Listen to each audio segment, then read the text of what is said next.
2월 23일 금요일입니다. 굿모닝 브리핑 시작합니다. 가장 먼저 중앙일보 기사 보겠습니다. 늦겨울에 쏟아진 폭설에 대한 기사인데요. 사진이 하나 보이죠? 이 사진은 강원도 고성의 한 주택 모습입니다. 사람 키만큼 눈이 쌓여 있고요. 자세히 보면 뒤에 있는 차는 온통 눈으로 덮여서 형체를 제대로 알아보기 어렵습니다. 이곳 강원도 고성에 위치한 기상청 향로봉 측정소에는 측정이 불가능할 정도로 많은 눈이 내렸습니다. 적설계의 높이가 160cm인데요. 눈이 그 이상으로 쌓였고 또 기상청 인력도 다가가기 어려울 정도였다고 합니다. 적설계 높이를 넘겨서 눈이 쌓인 건 이번이 처음이었습니다. 평창이나 강릉 등 다른 지역에서도 50cm 이상, 또 산지는 1m 이상 눈이 쌓인 곳이 있었습니다. 서울 역시도 어제 하루 내려서 쌓인 눈이 8.6cm로 2월 하순 기준 역대 3위를 기록했습니다. 이렇게 2월 말에 눈폭탄이 쏟아진 건 기후변화와 관련이 있다는 분석인데요. 온난화로 인해서 한반도를 둘러싼 바다가 따뜻해졌고 이로 인해 많은 수증기가 유입되고 있기 때문이란 겁니다. 이례적으로 2월 내내 마치 장마처럼 눈과 비가 반복하고 있는데요. 오늘도 제주 산간 등에는 많은 양의 눈이 내린다고 하죠. 눈으로 인한 사고도 많이 발생하고 있는 만큼 각별히 주의할 필요가 있겠습니다. 다음은 국민일보 기사입니다.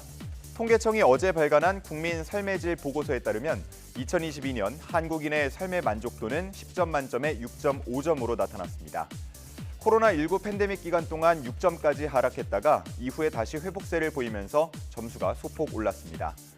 하지만 지금 보시는 것처럼 여전히 OECD 38개 회원국 중 35위 최하위권 수준에 그치고 있습니다.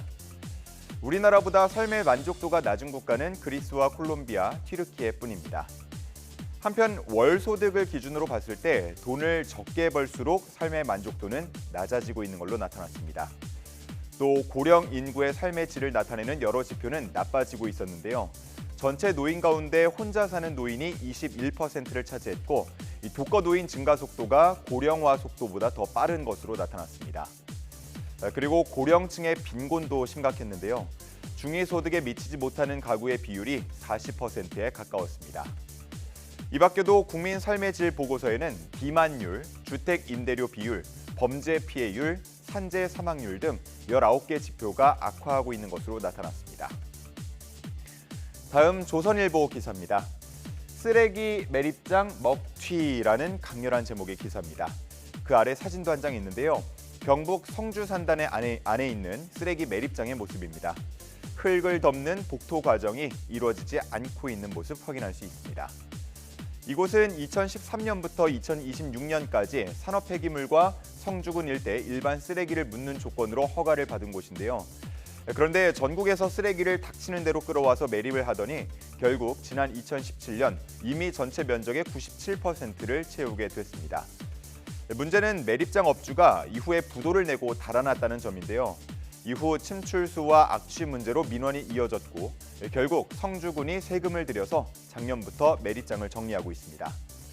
이와 같은 이른바 매립장 먹튀 사건은 지난 10년 동안 5차례나 발생했고요. 이 과정에서 340억 원이 넘는 세금이 쓰이고 있는 것으로 드러났습니다. 이와 같은 문제를 막고자 정부는 매립지의 사후 관리 비용을 미리 받고 있지만 부담이 크다는 민원에 따라서 보험으로 사후 관리 비용을 처리할 수 있게 해줬습니다. 하지만 이 보험금마저도 제대로 내지 않은 채 달아나는 사례가 이렇게 나오고 있는 겁니다. 제도 개선이 필요한 상황인데요. 해외의 경우를 살펴보면 일본은 보험제도 없이 전액을 현금으로 예치하도록 하고 있고요. 미국과 유럽연합에서는 보험료를 비싸게 책정하면서 사업 참여자의 부담을 높이고 있습니다. 이 점 참고할 만하겠습니다. 마지막으로 동아일보 기사 보겠습니다. 미국 엘라바마 주에서 나온 판결이 주목을 받고 있습니다. 주 대법원은 체외 수정을 위해서 보관해둔 냉동 배아도 태아로 봐야 하고 이를 폐기할 경우 법적 책임이 따른다고 판결했습니다.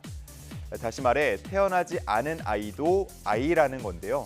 판결 이후 엘라바마대 병원 등은 시험관 시술을 했다가 환자나 의사가 법적 처벌을 받을 가능성이 있다면서 시술을 일시 중단하겠다고 밝혔습니다. 통상 시험관 시술은 성공 확률을 높이기 위해서 다량의 난자를 채취해 정자와 수정시킨 다음 배아를 냉동 보관하곤 합니다. 그리고 임신에 성공할 경우 그간 보관하던 배아를 기부하거나 폐기할 때가 많은데요. 이 경우 문제가 될 수 있다고 법원 판결이 나온 겁니다. 난임을 극복하고자 했다가 처벌을 받을 수도 있게 되자 다른 주로 원정을 떠나서 시술을 받을 가능성도 있다고 전해지고 있습니다. 이 판결에 대해서 바이든 행정부는 즉각 비판에 나섰고요. 공화당 대선 주자인 니키 헤일리 전 주 유엔 미국 대사는 환영하는 뜻을 밝히고 있습니다. 그러면서 대선 전 제2의 낙태권 폐기 논쟁으로 번질 조짐을 현재 보이고 있습니다. 2월 23일 아침 신문 살펴봤습니다. 지금까지 굿모닝 브리핑이었습니다.